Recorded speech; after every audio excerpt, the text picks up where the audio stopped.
Selamat siang saudara, bersama dengan saya Ferdi Skanda. Anda menyaksikan program khusus langsung dari Nusa Dua Bali Convention Center. Dan saat ini merupakan hari kedua pada pegelaran Muktamar PKB yang ke-6 langsung dari Nusa Dua Convention Center. Di mana ini hari kedua merupakan penutupan setelah tadi malam Gus Muhaimin kembali terpilih menjadi pimpinan dari Partai PKB. Dan saat ini saya sudah bersama dengan kedua orang narasumber saya, andalan dari Kompas TV. Ini adalah Bapak A.M. Hikam yang merupakan pengamat politik juga guru besar, dan juga kemudian bersama dengan Kang Ujang Komarudin yang juga pengamat politik. Selamat pagi Bapak-Bapak. Selamat pagi. Oke. Ini dari kemarin Kang Ujang dan juga Pak Hikam ini sudah hadir ya di dalam pegelaran Muktamar PKB yang ke-6 ini, dan kemudian kemarin juga sudah dari Wakil Presiden kita juga sudah memberi sambutan begitu, dan kemudian Gus Muhaimin juga sudah menyampaikan pidato politiknya. Kalau misalkan kita mereview begitu Pak kejadian ataupun dari sambutan yang disampaikan kemarin, mungkin barangkali bisa kita kaitkan dengan situasi politik hari ini, mungkin bisa ada yang disampaikan Bapak Hikam dulu mungkin barangkali. Ya, terima kasih Mbak. Saya kira pidato dari Gus Ami, Ketua Umum DPP PKB, dan juga Ketua Dewan Suro, Yai Ma'ruf Amin yang baru ini merupakan satu potret bahwa Partai Kebangkitan Bangsa memang sangat concern dengan apa yang sekarang berlaku dan ke depan. Yang sekarang berlaku seperti yang dikatakan oleh Gus Ami bahwa demokrasi kita memang sedang mengalami semacam gangguan begitu. Sementara kalau Yai Ma'ruf Amin itu lebih cenderung mengingatkan bahwa perpolitikan kita memerlukan sekali etos yang disimbolkan beliau sebagai politik kiai, bukan kiai politik. Itu artinya bahwa etos politik sebagai alat untuk kebaikan semua, sebagaimana yang terkandung di dalam khitoh PKB itu menjadi sangat penting. Nah, kalau dua tadi digabung, maka keprihatinan kondisi demokrasi saat ini dan keinginan untuk kembali mendasarkan politik dengan etika itu menjadi pesan yang sangat kuat dari dua kepemimpinan yang sekarang sedang menjalankan tugas di Partai Kebangkitan Bangsa. Itu kalau saya. Nah, tadi dari Pak Hikam, kalau misalkan dari Kang Ujang, apakah melihat hal yang sama juga Kang terkait dengan situasi politik hari ini, dan atau justru Kang Ujang melihatnya justru berbeda gitu? Ya, kalau saya bicara soal soliditas ya, bagaimana PKB menghadapi tantangan yang tidak mudah. Hari ini kita tahu bahwa banyak partai politik, mohon maaf, diganggu gitu ya, diintervensi. Ini kan menjadi sebuah kemunduran dalam konteks berdemokrasi. Nah, dari pidato Gus Imin ya, dengan Pak Kiai Haji Ma'ruf Amin itu menumbuhkan rasa percaya diri, mengatakan yakin menang ya kan, lalu dengan angka yang tinggi kan, itu sebuah keyakinan dan semangat yang dibangun oleh PKB. Saya meyakini tadi soliditas menjadi penting ya kan, semangat juga menjadi penting, tetapi yang tidak kalah penting adalah membangun solusi untuk bangsa. Seperti tema PKB hari ini, Muktamar PKB solusi bangsa. Nah, dalam konteks itu saya yakini ya, ketika kader PKB itu solid gitu ya, bersatu, maka tidak ada siapapun yang mampu memecah belah itu. Entah mohon maaf ya, entah kekuasaan, entah dari katakanlah PBNU yang katakanlah ingin ya mengganggu ya PKB, akhirnya kan ujungnya kan tidak bisa berkutik juga dalam konteks menghadapi kesolidan ya dari seluruh kader di seluruh Indonesia. Saya menyaksikan gitu bagaimana perjalanan Muktamar kali ini di Bali dari kemarin hingga saat ini, hingga detik ini, bagaimana kesolidan itu ada dan tumbuh, dan di situ ada giroh juga, giroh kemenangan, bahwa sejatinya PKB gitu di bawah kepemimpinan Caimin mampu menaikkan suara yang begitu besar ya ketika pileg yang lalu. Ini kan sebuah prestasi yang membanggakan, sehingga wajar tadi malam dikukuhkan yang menjadi ketua umum kembali, dan itu menjadi sebuah prestasi yang menurut saya harus diakui oleh siapapun, oleh seluruh komponen bangsa termasuk oleh kalangan Nahdliyin. Ya Kang, tadi yang menarik ini adalah terkait dengan PKB berhasil mendulang suara pada pemilu terakhir ini begitu. Kalau misalkan kita lihat juga dari 3 pemilu terakhir dari tahun begitu ya, bahwa bagaimana kemudian suara PKB ini cenderung meningkat sekian persen, bahkan di daerah sebetulnya bukan basis suara dari PKB di daerah tempat saya di Sumatera Barat begitu ya, mampu begitu memberikan kader terbaik untuk berkontribusi di DPR. Katanya seperti apa Kang? Justru kalau misalkan KB terkait dengan strategi basis dari PKB sendiri. Nah, ini yang menarik ya. Ada keberanian dari Gus Imin untuk maju sebagai calon wakil presiden. Kader partai lain tidak berani. Bagaimana misalkan Golkar yang Pak Erlangga sudah ditetapkan dalam Rapimnas, dalam Munas sebagai calon presiden, ujung-ujungnya tidak gitu. Ujung-ujungnya Gibran yang dijadikan calon wakil presiden. Oleh karena itu Caimin lebih maju, lebih progresif dalam konteks tadi ya, mampu menantang kondisi zamannya, bahwa memang ketua umum partai politik punya hak gitu untuk bisa mencalonkan diri menjadi calon presiden maupun wakil presiden. Nah, momentum itulah yang didapatkan oleh PKB. Kenapa dengan berpasangan dengan Anies sebagai pasangan paket ya kubu 01. Ini yang membuat PKB dikampanyekan, disosialisasikan di seluruh penjuru daerah, termasuk tadi di wilayah-wilayah yang tadinya bukan basisnya. Inilah yang membuat efek elektoral PKB terangkat dan punya daya magnet dalam konteks itu. Beda seandainya Caimin tidak maju.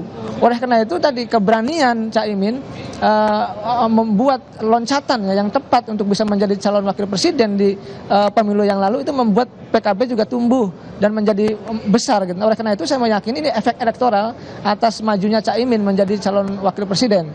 Yang kedua, ini yang ingin kita buktikan gitu, bahwa sejatinya ada temuan yang menarik yang bisa saya sampaikan. Misalkan dulu PBNU ya dengan PKB bersatu gitu ya, dalam konteks ya NU ya PKB, PKB NU. Sekarang tidak. Bagaimana Caimin membuat garis demarkasi bahwa ya PKB dengan NU beda, tetapi memang basis dukungannya dijaga.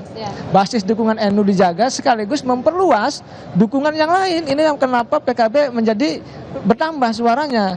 Nah, ini yang menarik menurut saya, Caimin mampu tidak mengandalkan hanya suara NU gitu kan, dan mampu menarik tadi pemilih yang lain. Sehingga apa? Sehingga ketika tidak didukung oleh NU pun PKB tetap hidup, tetap eksis, bahkan tetap naik suaranya. Inilah yang membuat menurut saya ya bahwa Caimin punya prestasi dan wajar ketika ditetapkan kembali menjadi ketua umum di periode berikutnya. Oke, saya mengerti Kang. Nah, ini tadi juga terkait dengan kondisi PKB dan juga dengan NU saat ini gitu ya. Nah, tadi juga Pak Hikam juga sempat menyinggung terkait dengan dipilihnya kembali Bapak Kiai Ma'ruf Amin untuk kembali menjadi Ketua Dewan Suro. Ini kan juga menarik sebetulnya. Bagaimana kemudian Kiai Haji Ma'ruf ini kan juga merupakan Ketua Dewan Suro pertama dari PKB. Kalau misalkan Pak Hikam melihat dari PKB dari awal mula dibentuk begitu hingga saat ini keterkaitannya dengan hubungan ataupun relasi dengan NU sendiri itu seperti apa sih sebetulnya Pak? Ya, kalau kita melihat kronologi munculnya PKB itu tidak akan pernah lepas dari bagaimana Nahdlatul Ulama berjuang di Republik Indonesia. Oleh karena itu di dalam deklarasi pendirian PKB itu dikemukakan dengan jelas bahwa PKB muncul sebagai partai dari yang merefleksikan kejuangan dari Nahdlatul Ulama. Artinya menyerap aspirasi dari memang sejak awal merupakan satu aspirasi dari kalangan Nahdlatul Ulama, terutama para pendiri, para masyayikh istilahnya, dan kemudian diwujudkan dalam setiap konteks perjalanan di bangsa Indonesia. Nah, oleh karena itu memang dua entitas ini tidak bisa dipisahkan, Mbak. Walaupun bisa dibedakan sebagai institusi yang berbeda. Yang satu kekuatan ormas, yang satu kekuatan orpol. Satu masyarakat sipil, satu adalah masyarakat politik. Nah, oleh karena itu ya kita selalu akan melihat ada dinamika di dalam hubungan ini. Ya, oleh karenanya lebih baik dua entitas itu berkolaborasi, bukan kemudian berkompetisi untuk menang-menangan begitu. Oleh karena itu apa yang diingatkan oleh Yai Ma'ruf Amin itu menjadi sangat penting, bahwa munculnya PKB itu untuk semuanya, bukan kemudian karena lahir dari NU maka kemudian akan dimonopoli oleh NU sendiri. Nah, asas yang kedua dari PKB adalah keterbukaan. Oleh karena itu berbeda dengan misalnya partai-partai berbasis Islam yang lain, sikap keterbukaan dari PKB itu sejak awal sudah ditanamkan oleh Almarhum Gus Dur.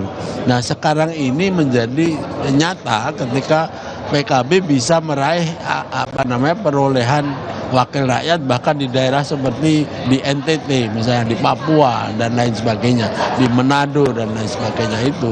Nah itu keterbukaan. Yang ketiga adalah kebangsaan.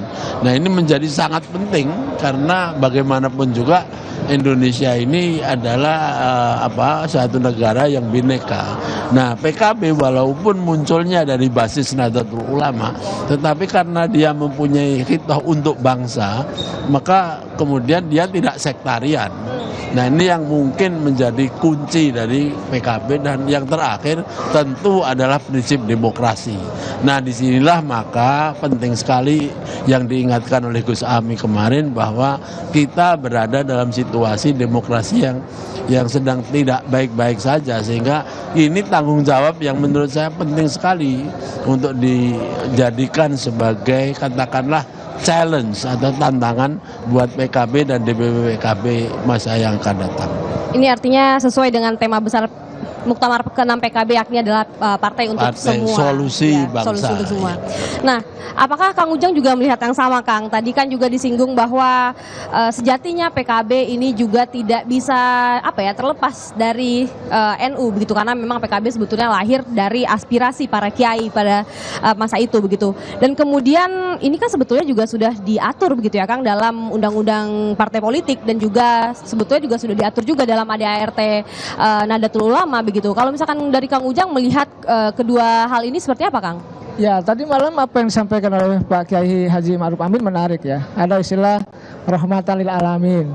Ya kan, itu poin penting ya bagi PKB, bahwa PKB politiknya politik yang mencakup semua, katakanlah yang rahmat bagi semua alam, bukan hanya kalangan Nahdiyin, artinya semua kalangan umat Kristiani ya kan, dan agama-agama lain juga menjadi berkepentingan untuk dijaga ya, untuk dilindungi oleh PKB. Dan itu terjadi kan, bagaimana tadi malam saya menyaksikan gitu laporan dari DPW yang di Papua gitu ya, Papua Barat Daya, pegunungan, bahwa calegnya banyak yang Kristiani gitu, dan itu juga suaranya meningkat.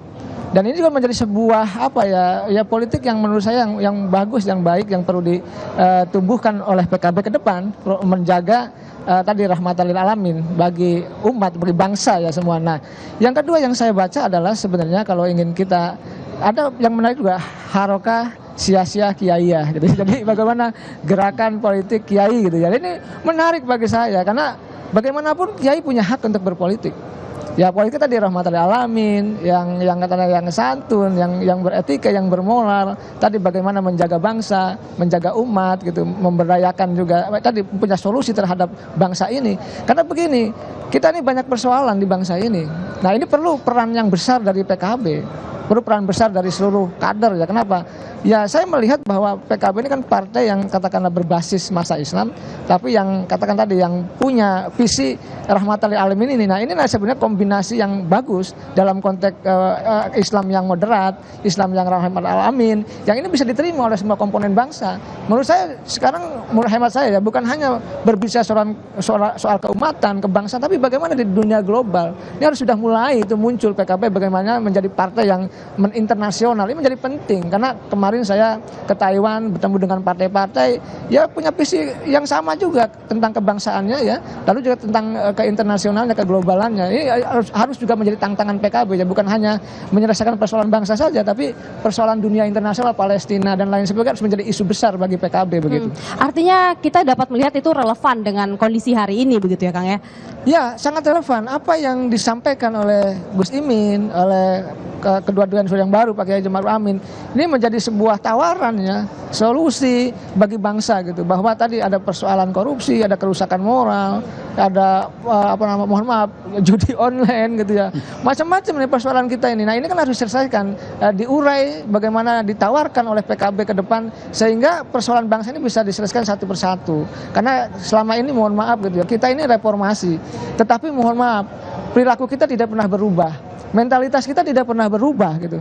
Habit kita tadi tidak pernah berubah. Kalau dalam perspektifnya Borjo itu ya kita tadi, makanya korupsinya nggak pernah berubah. Kerusakan moralnya di mana-mana. Revolusi moneter pun tidak pernah terjadi. Revolusi akhlak pun tidak pernah, mohon maaf, tereksekusi. Oleh karena itu kita evaluasi melalui Muktamar PKB ini ya, agar tadi PKB memberikan solusi-solusi atas kebangsaan yang makin hari tantangannya makin berat begitu.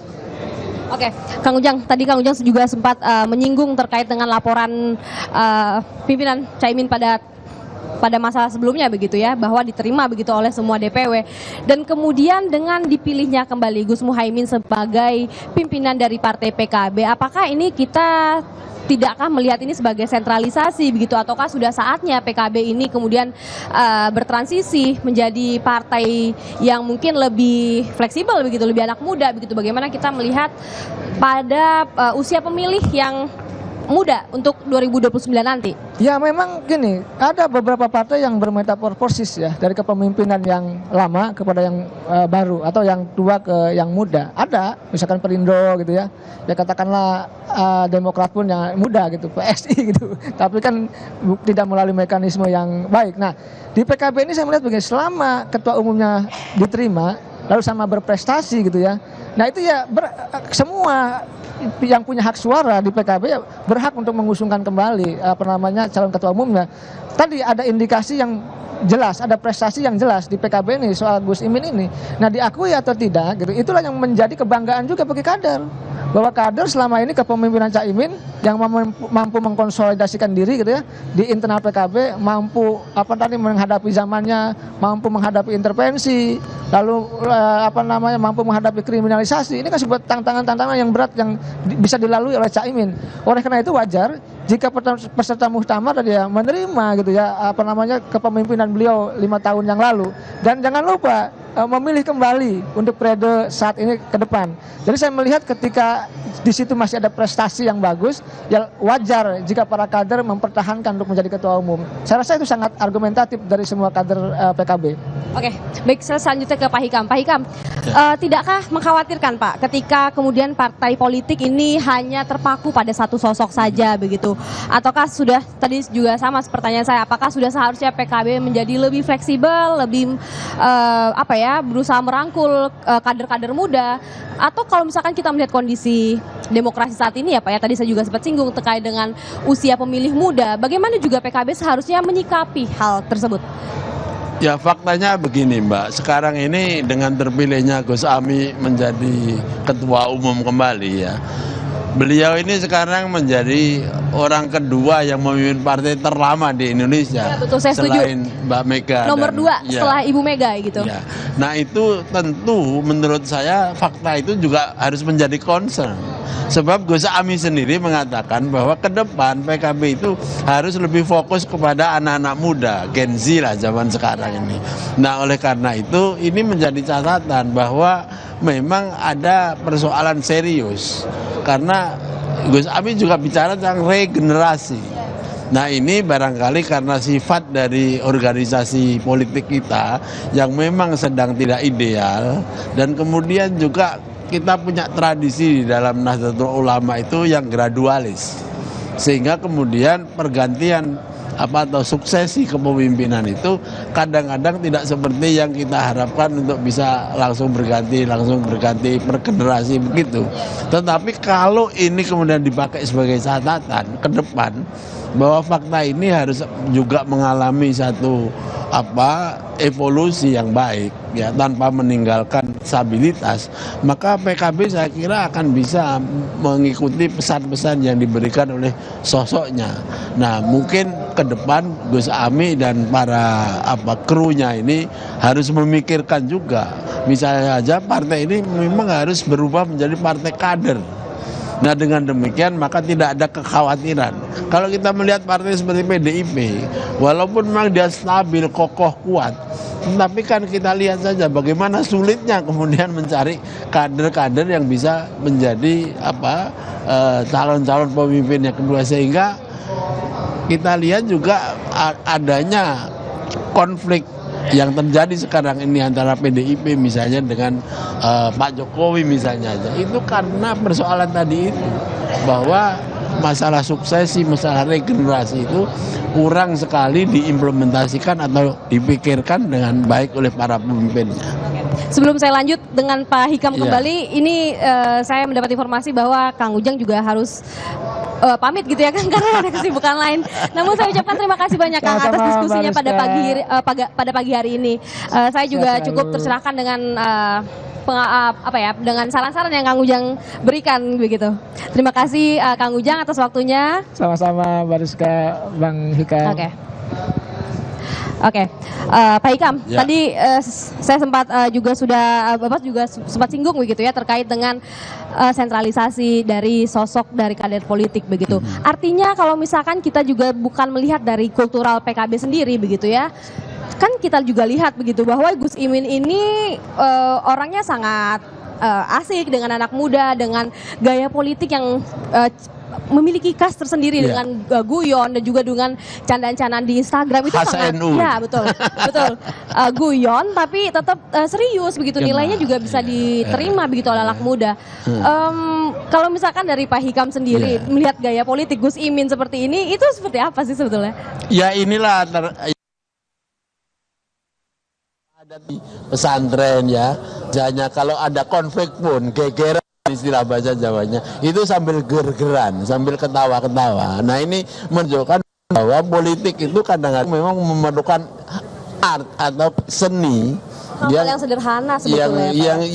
yang menghibur juga, yang membuat orang itu tidak tegang ya, tapi terus di dalam rangka mencari solusi-solusi. Nah, alternatif seperti inilah yang ditawarkan oleh Gus Ami. Apakah itu dilatih atau karena memang sudah merupakan alami Gus Ciri Ami? khas dari Gus Muhaimin, Tapi begitu. ini adalah hasil tempaan yang diterima beliau sebagai seorang aktivis sejak zaman masih mahasiswa. Dan kemudian mengikuti Al-Maghfurlah Gus Dur dan kemudian memimpin PKB selama ini, sehingga beliau tahu betul bagaimana psikologi dari organisasi yang namanya Partai Kebangkitan Bangsa. Dengan cara demikian maka komunikasi politik, komunikasi publik, bahkan kemudian Gus Amin dia masa diberi julukan si kancil itu kan, karena kemampuannya untuk menggabungkan hal-hal yang mungkin serius ya, tapi dengan langkah-langkah yang kadang-kadang lucu dan tetapi kena begitu. Itu yang membuat beliau menjadi one of the kind istilahnya itu ya, salah satu yang menarik di dalam perpolitikan Indonesia ini. Oke, Pak Hikam, sebelum kita lanjut, kita juga telah kedatangan narasumber Gus Jazil, sahabat dari Gus Imin. Mengambil tempat Gus. Gimana Mas? Sehat, alhamdulillah. Alhamdulillah. Nah, tadi kita sedang mengobrol Gus terkait dengan gaya khas dari Gus Imin Gus yang Ami. guyon gitu. Nah, sebetulnya kan Gus Jazil juga sama, guyon juga begitu. Nah, Sama-sama pesantren. iya, apakah memang ini kalau kata anak sekarang inside joke saya dari santri, dari PKB, dari Gus Imin dan juga Gus Jazil dalam dalam berpolitik begitu? Ya, guyon ini ya menjadi bagian juga untuk mencari solusi supaya nggak terlalu tegang. Biar nggak terlalu serius. Ya, banyak hal sebenarnya yang bisa diselesaikan dengan cara yang guyon. Asal guyon itu ada batasnya. Jadi ada batas-batas lah kira-kira begitu. Batas etika, batas kepantasan, batas konstitusi itu ya tahulah caranya. Biasanya orang yang cerdas itu guyonannya juga cerdas. Gitu. Nah, di PKB juga begitu, di NU, di pesantren juga begitu. Itu Mbak Rizka. Oke, Gus Jazil, ini tadi saya sebelumnya sudah membahas dengan Pak Hakim terkait dengan LPJ yang dibacakan oleh Gus Muhaimin tadi malam. Gus Jazil juga hadir begitu ya, dan kemudian diterima oleh 38 DPW. Nah, kalau misalkan dari Gus Jazil yang juga di pengurus DPP PKB begitu ya, dengan terpilihnya Gus Muhaimin kembali begitu ya, sebetulnya kita melihat ini sebetulnya sentralisasi atau PKB tidak punya kader lain begitu ya, atau sebetulnya justru melihat ini sebagai prestasi Gus Muhaimin yang memang diakui begitu oleh para kader, dan kemudian Gus Imin ini juga fleksibel begitu dengan masa kini begitu, dapat bergabung juga dengan anak-anak muda begitu Gus. Bagaimana Gus melihatnya Gus? Memang sulit ya mencari sosok yang mampu membangun soliditas di tengah keadaan yang semakin hari banyak pecah belah. Lah, Pak Muhaimin ini sosok yang mampu menyelesaikan masalah dengan teman-teman seluruh DPC, DPW, karena memang Pak Muhaimin punya cara, punya pikiran yang sangat egaliter. Pak Muhaimin tokoh yang egaliter, semua sama jaraknya, tidak membeda-bedakan, misalkan ini waketum, ini ketua, ini ketua cabang, enggak. Pak Muhaimin punya gaya gitu. Makanya yang putrinya egaliter. dikasih nama Ega. Makanya putrinya dikasih nama Ega ya Gus ya. Iya, nah ini menurut saya kunci untuk membangun soliditas sekaligus semangat. Apalagi yang dipimpin oleh Gus Muhaimin, terus terang ya, itu orang-orang pinggiran. Bukan semuanya Prof Hikam yang pinter-pinter. Mulai tukang cabai, pedagang pasar, tukang ojek, santri, ya juga kiai, intelektual. Ini kan butuh pemimpin yang luas sekaligus mampu mendengarkan dan memberikan solusi. Nah, Gus Muhaimin karena sikap yang egaliter ini gampang mencerap, tidak mudah dipecah belah, tahu masalah. Ini penting, sehingga yang dibawa merasa diayomi, merasa diberikan solusi. Nah ini saya yakin kenapa LPJ Pak Muhaimin diterima 100% dan kemudian didesak lagi untuk maju. Memang hari ini, terus terang hari ini, sosok beliau masih sangat dibutuhkan di tengah hiruk pikuk politik, hiruk pikuk pragmatisme politik. Pak Muhaimin membangun idealisme. Ini jarang-jarang. Menurut saya secara pribadi, saya tidak memuji ketua umum kami, tapi faktanya memang di antara ketua umum partai politik, Pak Muhaimin yang masih menjaga konsisten. Warahmatullahi wabarakatuh. Om Swastiastu, Namo Buddhaya, salam kebajikan, salam. Bismillah, alhamdulillah, wassalatu wassalamu ala rasulillah, wala haula wala quwata illa billah. Yang saya muliakan, saya cintai, saya taati para kiai, para ulama, para habaib, para ibu nyai, para asatidat, wabil khusus yang kita banggakan, kita muliakan, Bapak Kiai Profesor Dr. Ma'ruf Amin, Wakil Presiden Republik Indonesia, yang saya cintai dan kita muliakan bersama, Al-Mukarram Romo Kiai Nurul Huda Jazuli,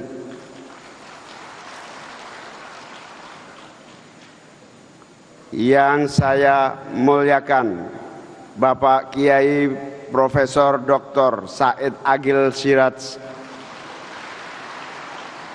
Al-Mukarram Bapak Kiai Manarul Hidayah, Al-Mukarram Bapak Kiai Subhan, Al-Mukarram Bapak Kiai Sihabuddin, Al-Mukarram Bapak Kiai Mun'im DZ, Al-Mukarram Bapak Kiai Badawi, Al-Mukarram Bapak Kiai Imam Jazuli,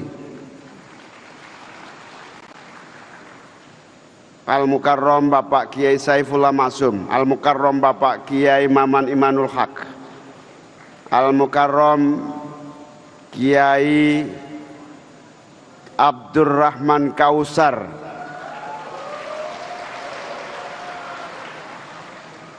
agak gawat ini, penggemarnya tambah banyak ini. Yang saya muliakan, Al-Mukarram Kiai, iya bagus ini, Gus Miftah,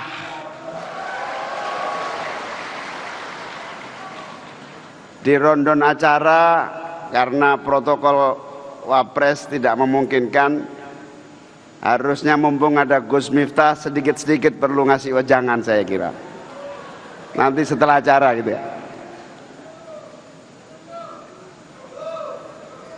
Al-Mukarram Bapak Kiai Abdus Salam Sohib, calon Suriah, Rois Suriah PBNU.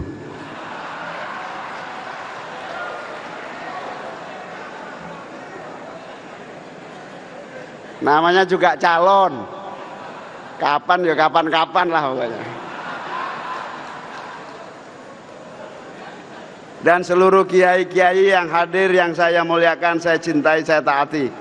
Ibu Nyai Wuri Ma'ruf Amin, Nyonya Wakil Presiden Republik Indonesia. Ibu Nyai Said Agil Siraj, Ibu Ida Zainal dari Krapyak Yogyakarta, Ibu Nyai Anissa, Ibu Nyai Nur Hayati, Ibu Nyai Nurul Huda Jazuli, dan seluruh ibu nyai yang banyak sekali yang tidak bisa saya sebutkan tanpa mengurangi rasa cinta dan hormat kami. Para menteri yang hadir yang saya banggakan, Pak PJ Gubernur Bali beserta ibu yang saya muliakan. Selamat Pak PJ Gubernur, jadi gubernur tanpa pilkada. Gus Kendar dari Pondok Pesantren Krapyak Yogyakarta. Lupa. Al-Mukarram Kiai Kafa Makhrus Ali yang saya muliakan, saya cintai. Mohon maaf nggak kelihatan. Seluruh kader-kader PKB baik dari DPW dan DPC yang saya cintai, saya banggakan. Tepuk tangan untuk DPC-DPC se-Indonesia.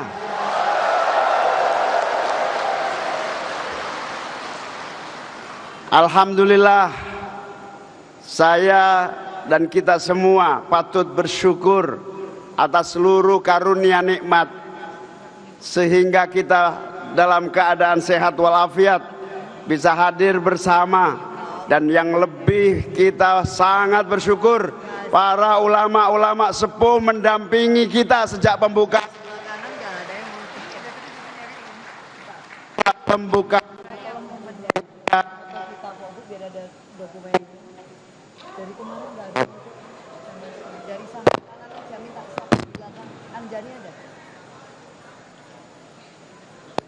tes ini tangan Umar.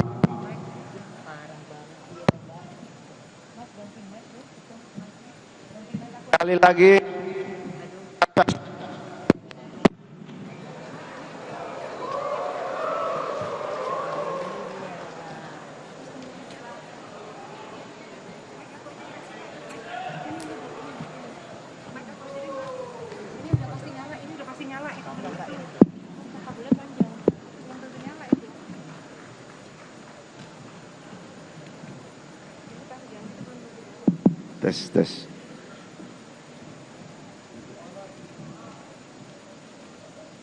tes kayak pengajian ranting ya.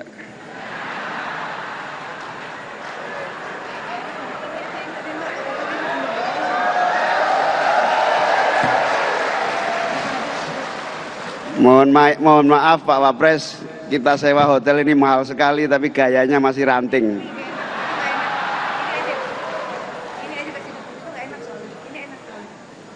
Sekali lagi kita sangat bersyukur kehadirat Allah, para ulama-ulama sepuh, wabil khusus Al-Mukarram Romo Kiai Nurul Huda Jazuli, ulama paling sepuh di seluruh Indonesia, hadir menemani kita.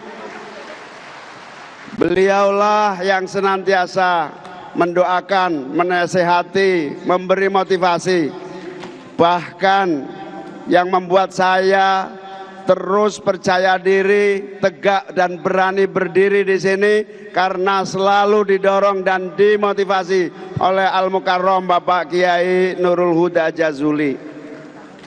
Di usia beliau yang 80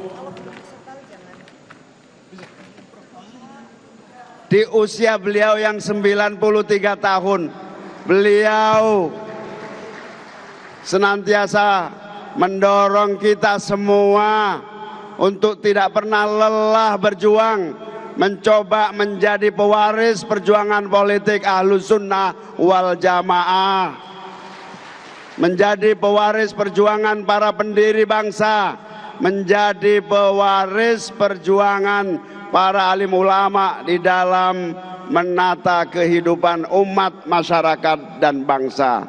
Ya Allah, sehatkanlah terus Al-Mukarram Kiai Imam Jazuli, Kiai Nurul Huda Jazuli.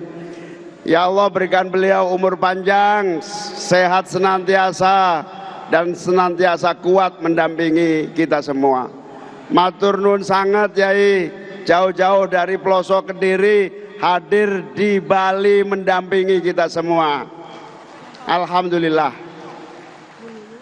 Hadirin wal hadirat sekalian yang saya muliakan, wabil khusus kepada Bapak Wapres yang sekaligus sekarang Ketua Dewan Syuro DPP PKB. Kami melaporkan rapat pleno muktamar setelah pembukaan dimulai dengan tata tertib, dilanjutkan dengan laporan pertanggungjawaban. Kami melaporkan alhamdulillah laporan pertanggungjawaban PKB periode 2019-2024 diterima secara mutlak dan dinilai baik. Terima kasih kepada semua pihak yang membantu perjalanan DPP PKB 5 tahun. Terima kasih kepada para alim ulama yang istiqomah mendampingi sehingga 5 tahun yang lalu 2019-2024 PKB berlayar dengan penuh percaya diri di tengah badai dan tantangan-tantangan yang dihadapi. Kita di tengah pemilu yang sangat sulit. Semua pihak menyatakan pemilu 2024 adalah pemilu yang paling brutal. Brutal dalam cara kompetisi, brutal dalam cara menggunakan uang untuk pemenangan, brutal dalam segala cara untuk menfitnah. Alhamdulillah, dengan seluruh keterbatasan yang dimiliki kader-kader PKB, dengan keterbatasan caleg-caleg PKB, alhamdulillah perahu PKB bisa mengarungi samudra tantangan, hambatan, serangan, dan berbagai fitnah sehingga sampai ke pelabuhan yang kita tuju. PKB mendapatkan kenaikan perolehan yang sangat signifikan. Di Aceh dari 3 kursi meningkat tajam menjadi 9 kursi. Di DKI Jakarta dari 5 kursi menjadi 10 kursi. Yang saya bangga di NTB ada 1 dapil hanya 3 kursi. Kalau lihat kemampuan kita, 3 kursi itu PKB hampir pasti urutannya ke-6. Artinya nggak mungkin dapat. Yang dapat yang papan atas. Atas kerja keras semuanya 3 kursi, alhamdulillah justru PKB mendapatkan kursi yang tertinggi nomor 1 di antara partai-partai yang ada. Ada nggak caleg yang terpilih dari NTB itu?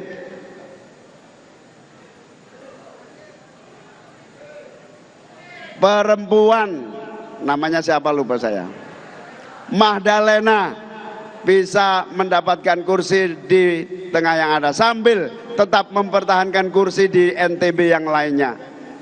Di dapil NTT, alhamdulillah NTT PKB tahun 2019 2 kursi, tahun ini bisa bertahan dengan baik bahkan meningkat di DPRD NTT. Begitu juga di Papua, begitu juga di daerah-daerah lain. Alhamdulillah berkat semua pihak yang bekerja keras, saya ingin laporkan kepada para ulama, para kiai, 2024 pemilu yang paling brutal, PKB justru lolos dengan seluruh keterbatasan yang kami miliki. Meskipun digembosi teman-teman sendiri, digembosi temennya Gus Kausar, dari leteh,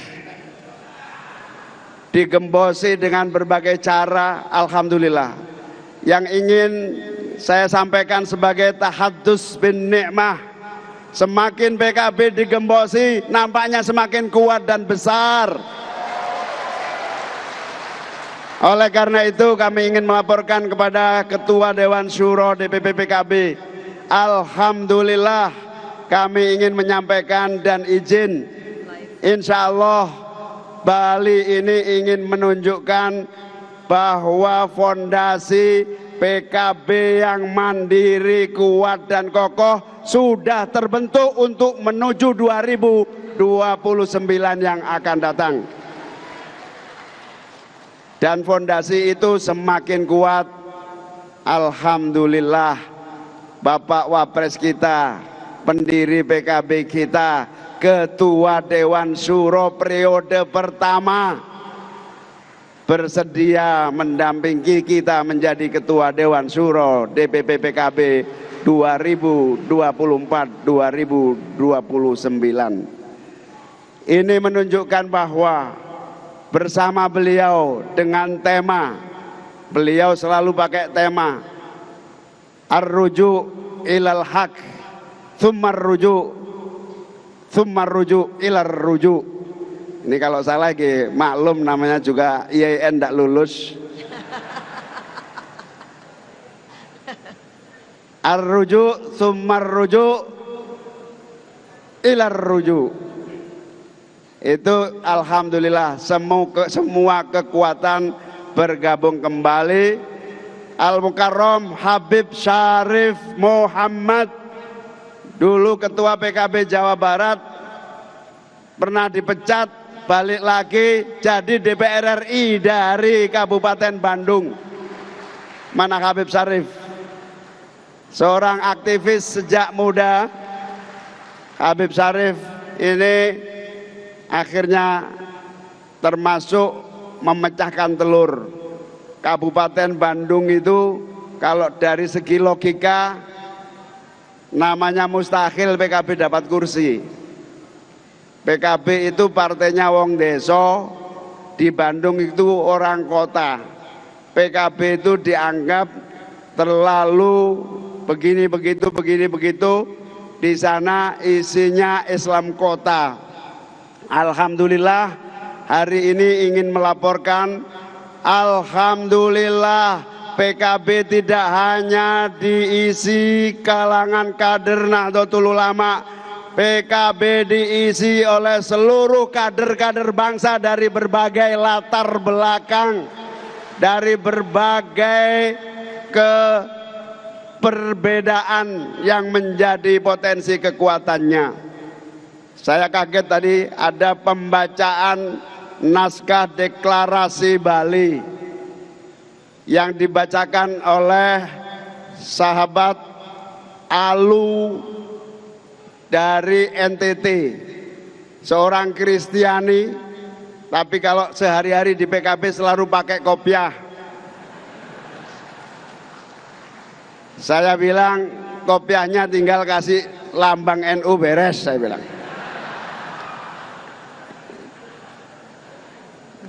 Saudara Alu, saudara Lexli, saudara-saudara dari Sulawesi Utara, semua menyatakan bahwa PKB harapan persatuan dan kesatuan Indonesia. PKB kekuatan pilar bangsa yang menjaga Indonesia tetap damai, tetap tentram, tetap menjaga nilai-nilai luhur berbangsa dan bernegara. Saya tadi malam lupa di barisan kedua dari para tamu undangan terhormat adalah Raja-Raja Bali.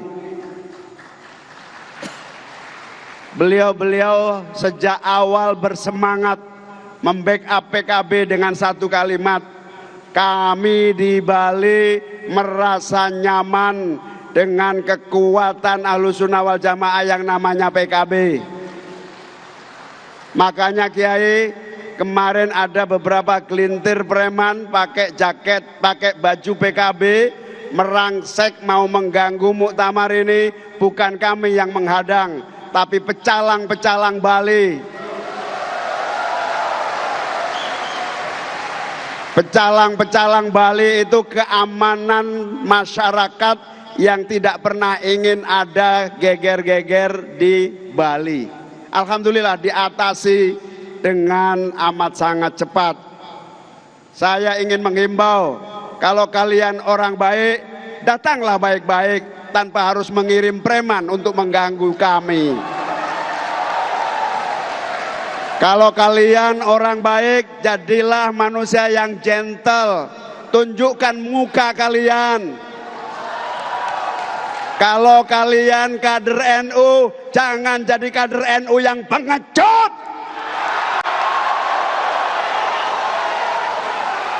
Muhaimin ini ketua umum PKB sekaligus kader NU. Perlu dicatat, Muhaimin ini adalah salah satu rois syuriah di sebuah ranting. Saya tidak akan sebut ranting mana. Kalau saya sebut khawatir dipecat. Saya ingin sampaikan, tidak ada kader NU yang sesungguhnya yang pengecut, mengirim preman.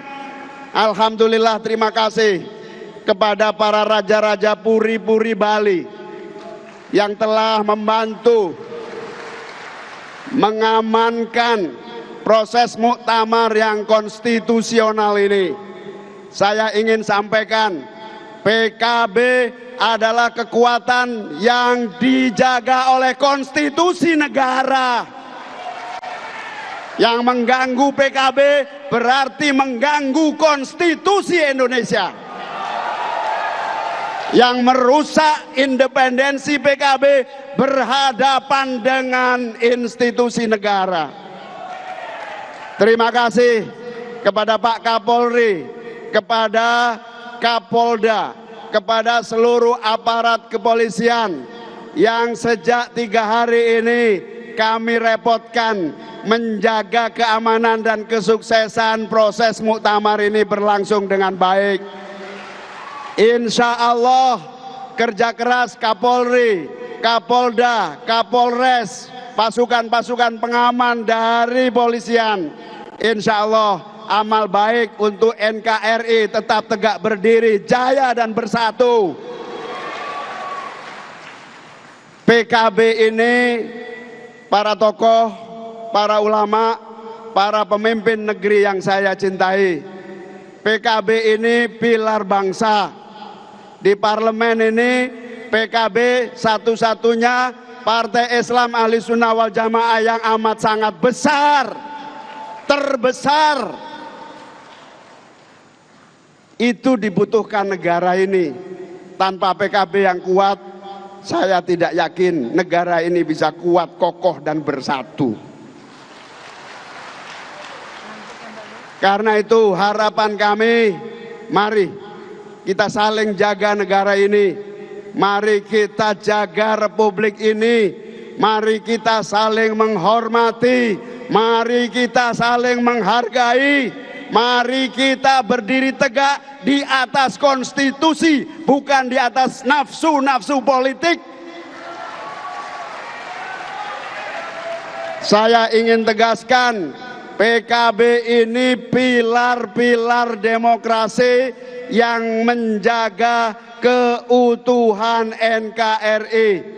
Kalau keutuhan NKRI ini perlu terus kita lestarikan, maka mohon para tokoh bangsa bantu kami menguatkan partai ini untuk menjadi kekuatan NKRI.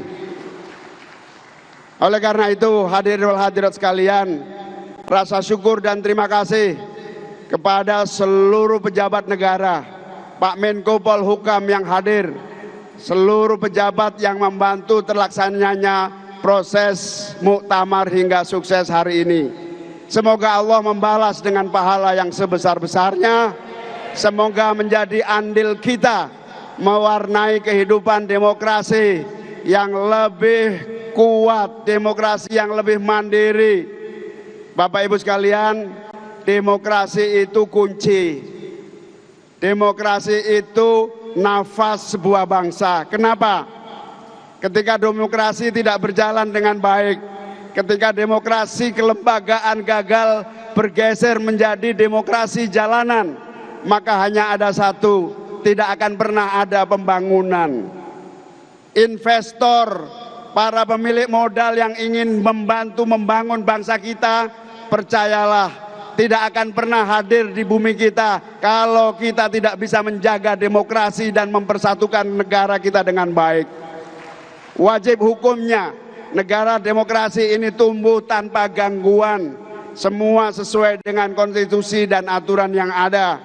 Percayalah, dengan cara demokrasi yang matang, insya Allah investor masuk, Indonesia bisa membangun dan rakyat kita akan mendapatkan pekerjaan, mendapatkan penghasilan, mendapatkan kemakmuran, mendapatkan kesejahteraan. Allahumma amin. Kelihatannya PKB ini apa hubungannya dengan kemakmuran dan tenaga kerja? Jelas, kalau PKB sebagai pilar demokrasi menjadi partai yang sehat, menjadi partai yang mandiri, menjadi partai yang memiliki kekuatan berkontribusi, saya yakin demokrasi akan matang, demokrasi akan kuat. Kalau demokrasi kuat, maka hasilnya adalah keadilan sosial, kesamaan di depan hukum. Saya sering mengingatkan, hari ini Indonesia masih memiliki agenda yang serius, bahwa untuk mendapatkan keadilan masih terus harus banyak berjuang.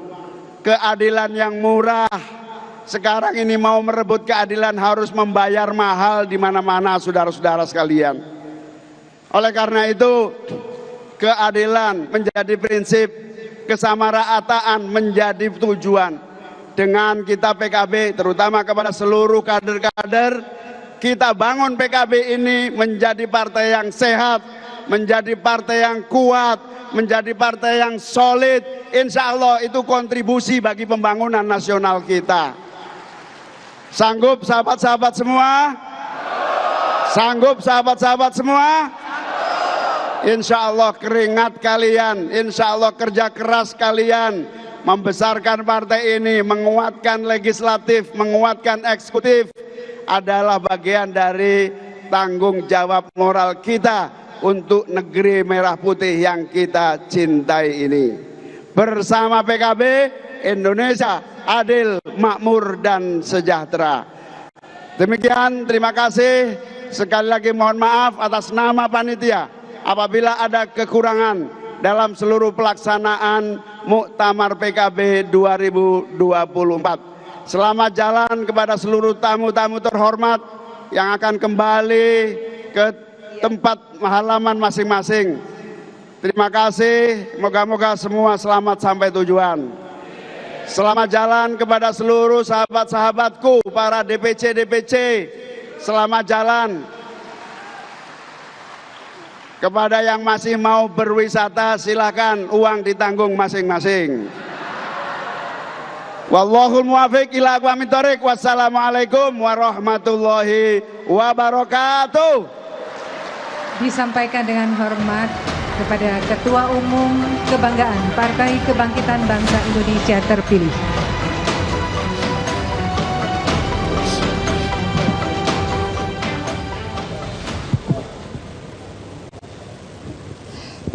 Ya, saudara, Anda kembali lagi bersama kami dalam program khusus ya. Itulah tadi pidato politik disampaikan oleh Gus Muhaimin setelah terpilih kembali keempat kali menjadi ketua umum dari Partai PKB. Dan kemudian tadi disampaikan oleh Gus Imin yang tampaknya sangat berapi-api ya Gus ya. Dan saya juga bagaimana tadi malam juga melihat ketika pemilihan ataupun pengumuman dari ketua umum PKB ini tampak Gus Muhaimin tampak emosional begitu Gus. Terakhir Gus penutup sebelum nanti pidato politik dari Bapak Wakil Presiden, sebetulnya bagaimana sih Gus suasana batin dari Gus Muhaimin tadi malam ketika dipilih begitu menjadi Ketua Umum PKB keempat kali? Sebenarnya Pak Muhaimin sudah sedikit kebal ya dengan tekanan, dengan situasi yang kurang mengenakan selama beliau memimpin. Dengan masalah-masalah yang dihadapi. Untuk terakhir sebenarnya Pak Muhaimin ini karena beliau jiwa Nahdliinnya kuat, itu melihat keadaan di mana PBNU atau Nahdliin dijadikan alat politik dalam tanda kutip, itu membuat Pak Muhaimin sedikit emosional. Dan alhamdulillah itu forum kemudian dilihat sendiri oleh Pak Muhaimin, soliditas teman-teman PKB makin kuat ketika gangguan-gangguan itu muncul. Dan muktamar di Bali ini diganggu kan, ada gangguan, dan gangguan itu tidak muncul dari kader tapi dari luar. Saya tidak bisa menyebutkan dari mana, bukan juga sebenarnya dari kader-kader NU yang punya militansi. Nah, tetapi ada kelompok-kelompok yang ingin mengganggu, dan ini alhamdulillah bisa diatasi semua dengan soliditas. Nah, maka harapan Gus Muhaimin kepada teman-teman PKB, kepada masyarakat Indonesia, kepada partai politik, mari kita jaga mandat yang diterima oleh rakyat menjadi pimpinan partai, diberikan mandat untuk mengelola partai, kita kelola dengan serius, bukan main-main, termasuk juga teman-teman di Nahdlatul Ulama. Pak Hikam, terakhir Pak, tadi kan kita juga sudah menyimak gitu ya terkait dengan pidato politik Gus Muhaimin. Ia menyebut bahwa saya ini kader NU, saya ketua umum PKB. Ini tampaknya memisahkan dua hal begitu ya Gus ya, Pak. Sebetulnya apa sih yang bisa kita artikan gitu Pak Hikam dari pernyataan Gus Muhaimin tadi terkait dengan kondisi saat ini? Ya kalau saya melihat, ya saya juga orang NU ya, kultural lah maksudnya. NU sudah 100 tahun, PKB sudah berapa tahun ini? Sudah 26 tahunnya. Nah, menurut saya ini ada sesuatu yang memang dua-duanya itu harus saling belajar, yaitu pada masalah institusionalisasi atau perlembagaan. Masa orang sudah 100 tahun nggak bisa betul-betul melembagakan gitu loh ya. Jadi apa yang memang harusnya menjadi urusan lembaga, ya lembaga. Jangan kemudian urusan pribadi dilembagakan. Nah, konflik akhir-akhir ini kalau saya melihat sebagai pengamat politik itu bukan konflik lembaga, Mbak, tapi konflik individu yang kemudian dilembagakan. Nah, kalau ini terus-menerus maka yang muncul adalah letupan-letupan emosional tadi itu, sehingga di dalam forum yang sangat serius seperti sekarang ini, dalam kondisi yang tidak baik-baik saja, justru kita diberi contoh bagaimana penyelesaian yang positif tidak terjadi, malah yang terjadi adalah konflik-konflik yang emosional tadi itu. Baik, terima kasih Pak Hikam yang sudah menemani saya kurang lebih selama 1 jam, dan Gus Jazil Terima kasih Rizka, makasih. yang ikut belakangan ya Gus ya. Dan saudara, itulah tadi setelah kita mengikuti pidato politik dari Gus Muhaimin setelah terpilih kembali menjadi Ketua Umum PKB keempat. Tadi sempat disinggung ini merupakan Ketua Umum terlama kedua setelah Ibu Megawati begitu ya. Artinya sosok tokoh yang penting dalam suatu partai politik ini tidak selamanya dilihat sebagai sentralisasi. Justru ini dilihat sebagai prestasi yang kemudian justru dari kader ingin mempertahankan begitu ya. Dan kemudian tadi kita juga sudah, oh ya Gus, saya pengen tanya kenapa Pak Prabowo tidak hadir, Gus. Singkat saja, Gus. Beliau memang banyak sekali kesibukan, tapi saya yakin PKB ada di hati Pak Prabowo dan Pak Prabowo ada di hati PKB. Oke, dan diwakili oleh Pak Kiai Haji Ma'ruf yang juga merupakan Ketua Dewan Suro PKB pertama kali pada tahun itu dan kemudian sekarang terpilih lagi begitu ya. Dan itulah tadi saudara, dan kita saat ini sedang menanti begitu pidato politik dari Kiai Haji Ma'ruf. Kita juga akan simak berikut ini. Saya Ferdis Kananda pamit undur diri. Gus Jazilul, terima kasih atas waktunya. Pak Hikam, terima kasih atas waktunya. Kita simak sejenak pidato politik dari Wakil Presiden Ma'ruf Amin berikut ini.